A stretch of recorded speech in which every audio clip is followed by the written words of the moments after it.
How do you deal with the haters, the people who are going to comment online, and there will always be them around.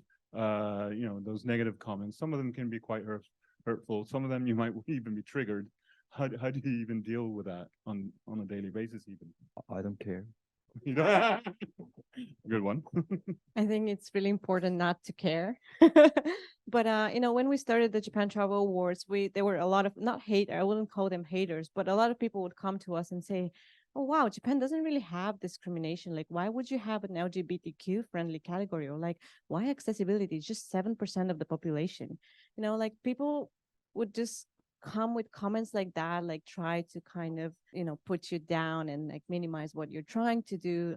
And sometimes, if I don't think that there's some truth in what they're saying, if I don't think there's something that I can probably take it as a constructive criticism and improve what I do, I just put a note on myself, go back to those people a couple of years later with a success story and say like, this is why we do it. I hold grudge.